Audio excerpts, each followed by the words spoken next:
I just love daffodils, don't you? They are so cheerful. It's impossible to be unhappy when you're looking at a cloud of daffodils. And you know, that's kind of fitting because this month is Daffodil Month where you live.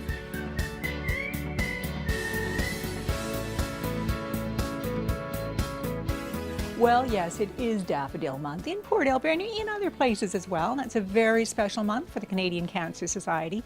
And I am here at the Cancer Society office with extraordinary volunteer Bev Frolick. Bev, so good to talk to you today. What is Daffodil Month? Well, Daffodil Month is an initiative that's begun actually here in BC a few years ago and has now become a national campaign. So it has gone across Canada, and each April, each province decides to promote this notion of wearing a daffodil in support of those who are going through cancer. So it's a very awesome initiative, and it's really been a very good way of supporting those who are going through cancer. It's just a marvelous idea, and I think it's a very cheerful little flower, and they're very, it just sort of shows people that, yes, we understand it's a tough journey, and we're behind you. Now, it is a cheerful flower. It is an optimistic flower full of hope. But is this an awareness campaign or is this a fundraiser? Actually, it's both. It's a fundraiser because certainly the money that we raise goes to support some very, very important research that's going on. But it's also intended to let people know that this is a difficult time for these people and for their caregivers and people who are in their families. So we want them to know that, yes, we understand that that's a difficult time, and so we're behind you and we're trying to support you in every way we can. I think that is such a powerful message. Walking that road with somebody, it's probably one of the most valuable things that you can do. Maybe somebody that you know needs a little bit more support. Maybe you should be wearing a daffodil this month. Now, Bev was talking about volunteers, and this is a society that runs on the backs of volunteers with their hard work, and I think you should meet another one, a volunteer with a story.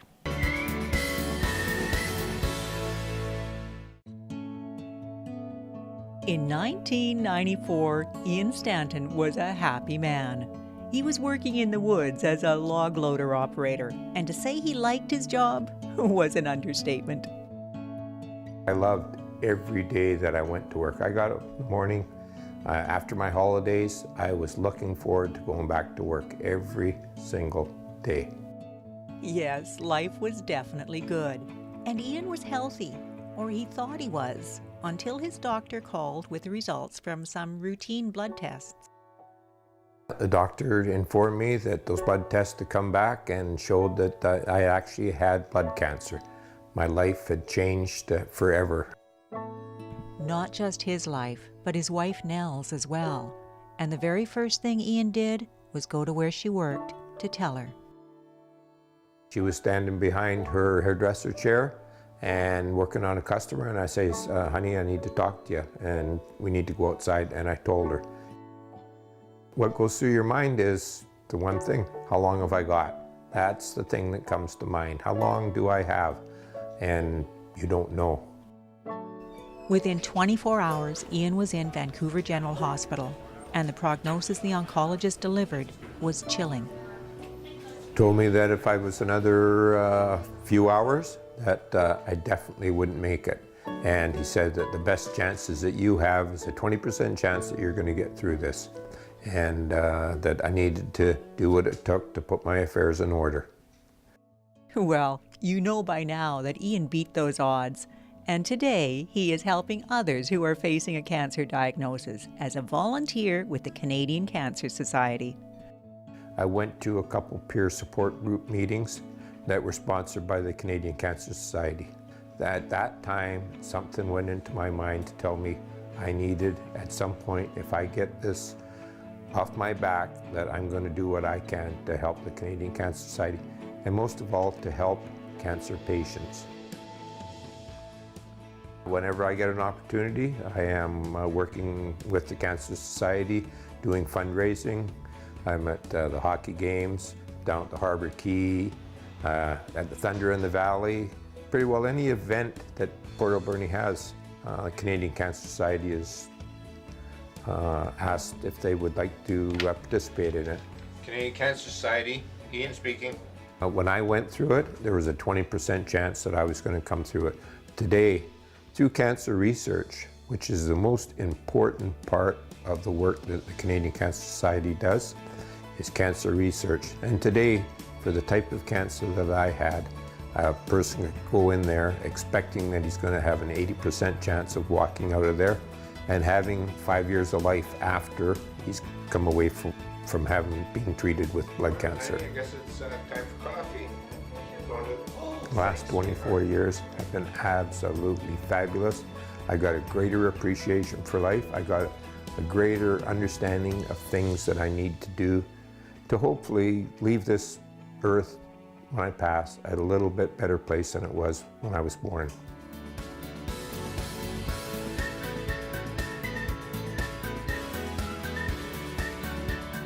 I thought Ian's story was such a wonderful story to tell because it is a success story, and I'm here with the man himself. You see him around town a lot at the Canadian Cancer Society. Ian, wonderful to have you here today, and thank you so much for telling us your story. Thank you, Nancy. I appreciate the opportunity to tell my story. Right now we're in the middle of getting started with our Daffodil campaign. We have boxes all over town. The money that is raised from the funds that come out of those boxes, selling the little daffodils like I have here, goes towards cancer research. It goes towards these pamphlets that we have here. We have a support groups to support cancer people that are going through their cancer journeys, as I did many years ago.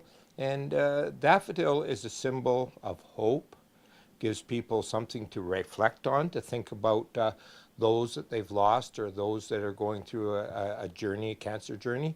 And it just gives people hope. And April is a time when people can focus on those that they love that are going through that difficult journey with cancer.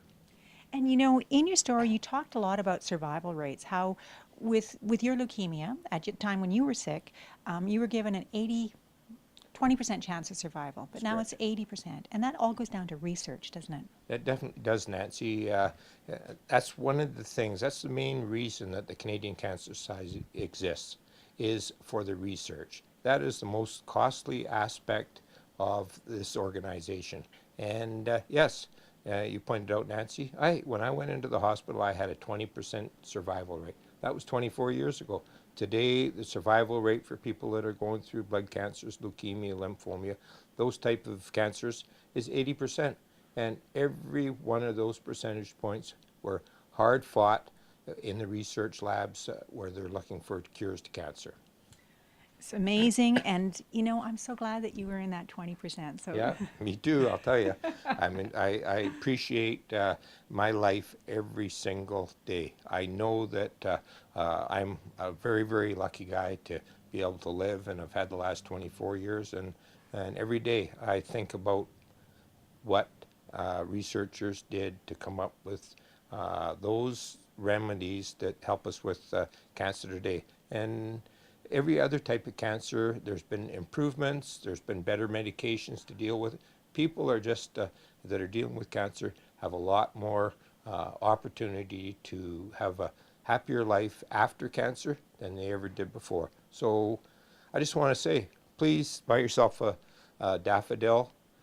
Think about those that you know in your family and your friends that have fought that battle. And yes, and we're asking for a $2 donation is what we're asking. You want to put more in? Hey, that would be great. It all goes towards the Cancer Society. A good part of it goes to the research. excellent. Ian, thank you so much. Couldn't have said that better myself. A $2 donation. Come on, you can wear a yellow daffodil. They're so pretty.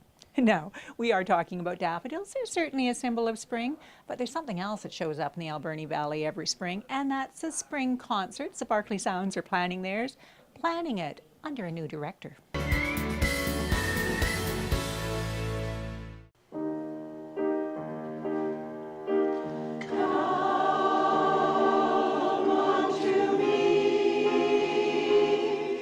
People who sing in choirs know that the experience is about much more than music. It's also about relationships, to the people singing with you, and most importantly, to the person directing you. It's special. It is very special. And You know, we're very, very fortunate here that Mike, when he was asked if he would take over the choir, he said yes.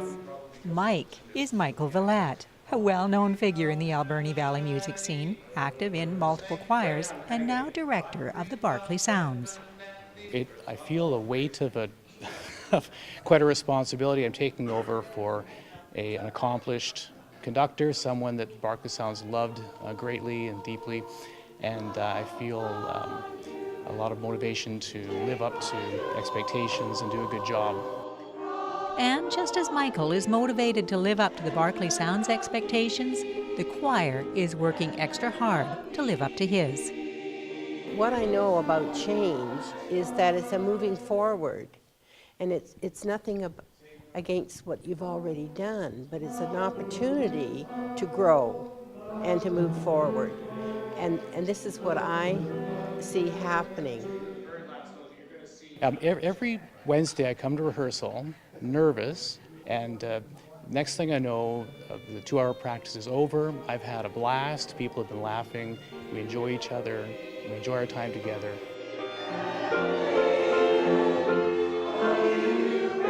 When you're conducting a choir, it's like you're playing the choir. It's a group thing.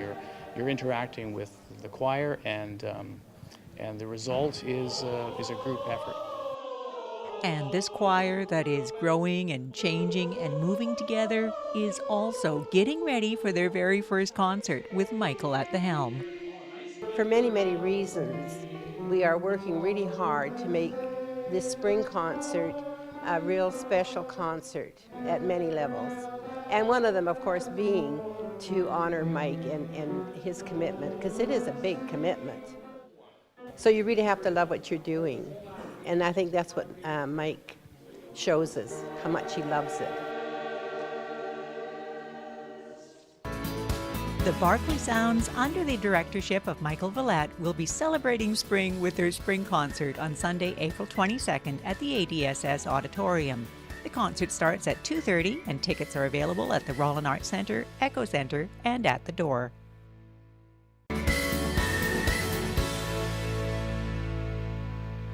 Now that is a concert you really don't want to miss, and I know Michael is doing great.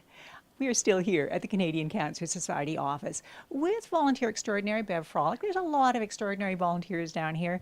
And Bev, Ian mentioned that these daffodils are available in shops around town, quite a few shops. Yes, we have actually about 35 different locations. So we've tried over in the past to put them in a number of places, but of course people aren't always carrying change in their pockets nowadays. So we're trying to put them in places where perhaps they can get a coin or two and fill the box with those. And they're actually looked after by volunteers from the Cancer Society here, and they monitor them to make sure that they have lots of daffodils in there. So I'm sure if anybody would like one, they'll find one in various places around town. Grocery stores, restaurants, banks, those kinds of places are where they can look for them. And I think with this gentle reminder, people are going to remember to throw a toonie in their pockets before they go out to the grocery store. Would be a great just so you idea. can, it would be a great idea. Thank you so much, Thanks you so and much. Ian both, for telling me about Daffodil Month. And thank you for Great to doing that. visit It was with you great. here. Good. Now, we've been talking about Daffodil Month. We've been talking about springtime. We're going to take a springtime stroll down Art Avenue with Melissa Martin. Lionel Cyr was born in 1935, the youngest of 9 boys in a French-speaking family from Saskatchewan. And he well remembers the move to Port Alberni, a trip he took by train alone with his father, ahead of the rest of the family. And when we got to Jasper, the train stopped there for 2 hours.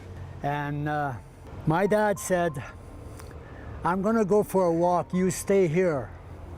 And I wanted to go with him, but no, you stay here. And 2 hours later, the conductor came around saying, "All aboard," and no papa. No papa, and young Lionel, not speaking enough English to communicate with the conductor. Panicked, the little boy bolted, searching the streets for his father until, desperate to make someone understand, he ran back to the train platform one more time. And I said to the conductor again, "No papa," while he said something, I don't know what he said. And he grabbed me by the arm and pushed me into the train, and there was Dad inside. Yes, Papa was there. He'd come back a different way, and he and Lionel had missed each other. But even as a little boy, Lionel knew the truth. His dad hadn't just gone for a walk. He didn't want me to go with him because he found a water hole, we call it. But Dad had a weakness with alcohol. It's something that I inherited later in life. But my dad couldn't do nothing about his drinking, but I did. Now, Lionel is quick to point out that he loved his dad, that he was a good man with a weakness for alcohol. And although he and his brothers were regularly called to walk their dad home from the bar, it wasn't something they talked about. We paid attention to our parents. If they said jump, we jump, you know, and that's the way it was. In many ways, it wasn't surprising that Lionel drank a lot. After all, he'd started drinking with his dad. But where his father couldn't see that his behavior affected anybody else, Lionel could. At 25, he'd married the love of his life, and he couldn't live with what he saw reflected in her eyes. I used to come home, I was impaired. And I could see by the look on her face that I was a disgrace. You know, and that worked on me for a long time before I finally decided that's enough. And it was in 1962. 1962. Lionel sought out a friend who he knew attended AA, Alcoholics Anonymous. And that's when I admitted to him that I had a drinking problem. He said, "Good, now we can talk." They did talk, and that friend became Lionel's sponsor. And although it took years for Lionel to speak of his alcoholism outside of AA, he's never looked back. All my friends I used to drink with, they're all gone. And some of them were likable, but they drank the way I did. Couldn't find the bottom of a bottle, it seemed. This year, Lionel marked his 55th year of sobriety, an anniversary so rare that when a commemorative medallion was ordered, it had to be specially made because they're just not kept on hand. Today, I have absolutely no regrets for the last 55 years that I've been sober. I can honestly say I've never had a bad homecoming in the last 55 years.